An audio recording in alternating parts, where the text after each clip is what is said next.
Next printer हमको समझना है इंकजेट प्रिंटर। इंकजेट प्रिंटर एक नॉन इम्पैक्ट प्रिंटर है। नॉन इम्पैक्ट, इससे आप यूं समझ लीजिए कि ये प्रिंटिंग करते समय साउंड जनरेट नहीं करता है, पूरी तरह से साउंडलेस प्रिंटर है। और क्योंकि इसकी वर्किंग टेक्निक हैमरिंग पर बेस्ड नहीं होती, हैमरिंग मतलब होता है स्ट्राइकिंग यानी हिटिंग करना, तो क्योंकि इसकी वर्किंग टेक्नोलॉजी स्ट्राइकिंग पर बेस्ड नहीं होती है इसलिए ये नॉन इम्पैक्ट प्रिंटर है। इसके अलावा इसकी वर्किंग स्पीड के बारे में हम बात करें तो ये एक ही टाइम में पूरे पेज को प्रिंट करने की कैपेसिटी रखता है, इसलिए इसे पेज प्रिंटर की कैटेगरी में रखा जाता है। और फास्ट स्पीड प्रिंटर की कैटेगरी में भी इस प्रिंटर को रखा जा सकता है। बेसिकली इसके प्रिंट हेड के नोजल में स्याही की बूंदें चार्ज करके कागज पर स्प्रे की जाती हैं। मतलब यह है कि जिस तरह का कैरेक्टर प्रिंट होना हो उस कैरेक्टर के हिसाब से ही इसका हेड जिसमें नोजल रहता है वो इंक को स्प्रेड करता है। स्प्रेड करने के कारण इसकी क्वालिटी, इंक स्प्रेड होने के कारण इसकी क्वालिटी बेटर होती है अगर हम कंपैरिजन करते हैं इसका डॉट मैट्रिक्स प्रिंटर से उस केस में। दूसरी बात, स्प्रे करने के कारण किसी तरह की आवाज जनरेट नहीं होती है। और इंक के फॉर्म में यहाँ पर इस प्रिंटर में basically CMYK, C stands for सियान, मैग्नेटा, येलो एंड ब्लैक, 4 तरह के इंक इसके कार्ट्रिज में पुटअप होती है। 4 तरह की इंक इसमें डाली जाती हैं इसके कार्ट्रिज में, और ये 4 कलर्स मिलकर लगभग सारे ही कलर्स को डेवलप कर लेते हैं। यही चीज यहां पर बताई है कि यह चारों रंगों का संयोग मतलब कॉम्बिनेशन सभी रंगीन प्रिंटरों में होता है, क्योंकि इन रंगों के मिश्रण से किसी भी प्रकार का रंग उत्पन्न किया जा सकता है। मतलब ओवरऑल आपको करना ही है कि अगर आप इस प्रिंटर को यूज करते हैं तो 4 तरह की इंक्स का आपको अरेंजमेंट करना होगा, और ये 4 तरह की इंक इनकी बॉटल्स में जाती हैं, कार्ट्रिज की बॉटल्स में, और उन चारों इंक के कॉम्बिनेशन से अलग अलग तरह के कलर्स प्रोड्यूस हो जाते हैं। इस प्रिंटर का एक साइड इफेक्ट ये है कि यदि आप इस प्रिंटर को लंबे समय तक इस्तेमाल नहीं करते हैं तो उस केस में इसकी स्याही यानी कि इंक सूख जाती है। अगर आपने एक बार इसकी कार्ट्रिज रिफिल कराई, इंक फीड कराई इसके अंदर, अब आप यूज करेंगे तो भी उसको सूखना है, और यूज नहीं करते हैं तो आप ये मत मान के चलिए कि आप इसको लंबे समय तक आप अगर यूज नहीं करते हैं तो बाद में इसे यूज कर लें, ऐसा नहीं है। समय के साथ साथ ये कोलैप्स होता जाता है, इसकी इंक लेस होती जाएगी, खत्म होती जाएगी।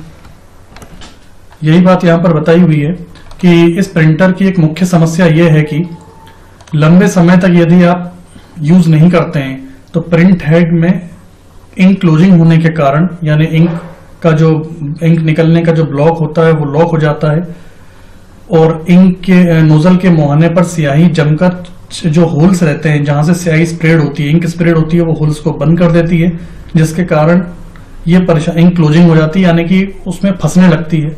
ये भी एक समस्या है जो यूजुअली इस तरह के प्रिंटर्स में देखी जाती है। इस डायग्राम में एक इंकजेट प्रिंटर दिया गया है, दिखाया गया है। इसमें इंक की ये नोजल आप देख रहे हैं, इस नोजल से इस तरह के ड्रॉपलेट्स स्प्रेड आउट होते हैं पेपर के ऊपर और प्रिंटिंग वर्क अटेम्प्ट करते हैं। ये डायग्राम आप ड्रॉ भी कर सकते हैं। ये इसका इंटरनल मैकेनिज्म बताया गया है। ये पेपर फीड यहां से पेपर पुटअप किया जाता है। ये इंक की कार्ट्रिजेस, ये आप देख रहे हैं कार्ट्रिजेस हैं, इसमें कलर CMYK, ये कलर कॉम्बिनेशन से यहाँ पे इंक फीड की गई है। ये स्टेबलाइजर बार यहाँ से पेपर फीड होने के बाद यहीं पर से ही नोजल के थ्रू इंक स्प्रेड की जाती है पेज के ऊपर, और इतनी इसको हीट प्रोवाइड की जाती है हीटिंग एलिमेंट के थ्रू कि जो भी इंक इसके ऊपर स्प्रेड की गई है वो सूख जाती है और प्रिंट बाहर आ जाता है। कई बार ऐसा देखा जाता है कि इंक थोड़े समय तक सूखती नहीं है, तो आप 3-4 सेकंड का इसको समय देंगे प्रिंट निकलने के बाद तो सूख जाता है। इंकजेट प्रिंटर से प्रिंट निकलने के बाद तुरंत उसको पेज को रब ना करें, अगर आप रब करेंगे तो प्रिंट उसका जो इंक है वो फैलेगा। नॉन इम्पैक्ट प्रिंटर्स की अगली कैटेगरी में लेजर प्रिंटर का बहुत ज्यादा यूज किया जाता है। इंकजेट प्रिंटर्स के कंपैरिजन में अगर हम बात करें तो लेजर प्रिंटर भी नॉन इम्पैक्ट है, क्योंकि ये भी प्रिंटिंग करते समय साउंड जनरेट नहीं करता है। साउंड इसलिए जनरेट नहीं करता है क्योंकि इसमें भी हिटिंग पॉलिसी पर प्रिंटिंग नहीं की जाती, यानी प्रिंटिंग करते समय किसी प्रकार की हैमरिंग या स्ट्राइकिंग नहीं की जाती है। यूजुअली इसमें प्रिंटिंग के लिए पाउडर का इस्तेमाल किया जाता है। एक ब्लैक कलर का पाउडर है जिसे हम टोनर के नाम से जानते हैं, जो कि फोटोकॉपी मशीन में भी यूज किया जाता है। इस टोनर के थ्रू प्रिंटिंग की जाती है। ऑलरेडी ये पाउडर ड्राई होता है, जिसके कारण इसके सूखने जैसी कोई समस्या होती नहीं है। जैसे हम इंकजेट प्रिंटर के बारे में हमने समस्या समझी थी कि यदि आप लंबे समय तक इसका इस्तेमाल नहीं करते हैं या उपयोग में नहीं लेते हैं, तो आप ये मत मान के चलिए कि इंक प्रिजर्व रहेगी, इंक समय के साथ सूख जाएगी। अब लेजर प्रिंटर की हम लेजर प्रिंटर में इंक का यूज नहीं किया जाता यूजुअली, इसके अंदर पाउडर का यूज किया जाता है, टोनर का यूज किया जाता है। तो टोनर पाउडर ऑलरेडी ड्राई होता है, सूखा हुआ होता है, तो यहाँ पर ऐसी कोई खास समस्या होती नहीं है। अगर आप लंबे समय तक लेजर प्रिंटर का इस्तेमाल नहीं भी करते हैं तो पाउडर उसका काफी लंबे समय तक प्रिजर्व रह सकता है। खास करके इंकजेट प्रिंटर की तुलना में हम बात करें तो लेजर प्रिंटर की वर्किंग ज्यादा ड्यूरेबल है, लंबे समय तक चल सकती है। हाई स्पीड प्रिंटर होने के कारण ये एक समय में पूरा एक पेज प्रिंट कर सकता है, जिसके कारण इसे पेज प्रिंटर की कैटेगरी में रखा जाता है। यूजुअली देखा जाए तो इंकजेट प्रिंटर की तुलना में लेजर जेट प्रिंटर को ज्यादा प्रेफरेंस दिया जाता है, प्रायोरिटी दी जाती है, क्योंकि इसकी ये ज्यादा इकोनॉमिकल है इंकजेट की तुलना में। इंक बार बार फीड करना इंकजेट प्रिंटर में और समय से पहले उसका सूख जाना, ये काफी महंगा कर देता है इंकजेट प्रिंटर के मेंटेनेंस को। बजाय इसके लेजर प्रिंटर इकोनॉमिकल माना जाता है, हालांकि इसकी कॉस्टिंग इंकजेट प्रिंटर की तुलना में महंगी होती है। लेजर प्रिंटर थोड़ा कॉस्टली होता है इंकजेट प्रिंटर की तुलना में, लेकिन फिर भी कमर्शियल पर्पसेस के लिए, वाणिज्यिक उपयोग में इस लेजर प्रिंटर को बहुत ज्यादा बेहतर माना जाता है। क्वालिटी के मामले में भी ये प्रिंटर बहुत बेटर है। जिस तरह से इंकजेट प्रिंटर से प्रिंट प्राप्त करने के बाद कुछ एक सेकंड्स संभावना होती है कि इंक सूख जाए, उसके बाद ही हम यूज में लें। प्रिंट निकलने के तुरंत बाद हमें रब नहीं कर, उसको इंकजेट प्रिंटर के प्रिंटआउट को रब नहीं करना चाहिए, नहीं तो इंक फैलने की संभावनाएं बन जाती हैं।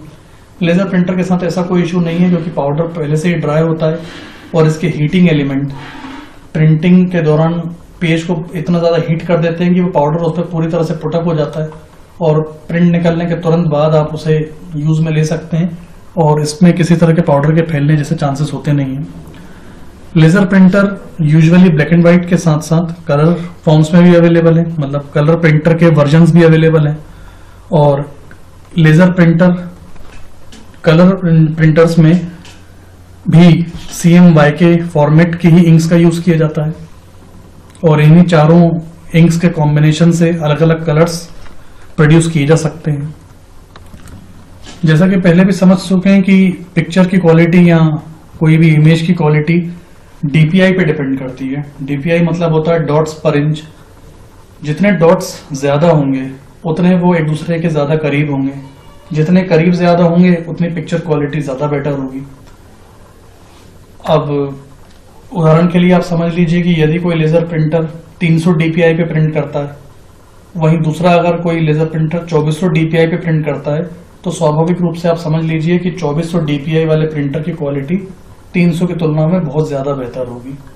तो यही चीज यहाँ पर बताई गई है कि जहाँ शुरुआती अवस्था में केवल 300 DPI वाले लेजर प्रिंटर उपलब्ध थे, वहीं वर्तमान में 2400 DPI तक के प्रिंटर भी उपलब्ध हैं। यूं समझ लीजिए कि नॉन इम्पैक्ट कैटेगरी में आज के समय में इंकजेट प्रिंटर और लेजर प्रिंटर का यूज बहुत ज्यादा किया जाता है, कमर्शियल भी और नॉन कमर्शियल भी।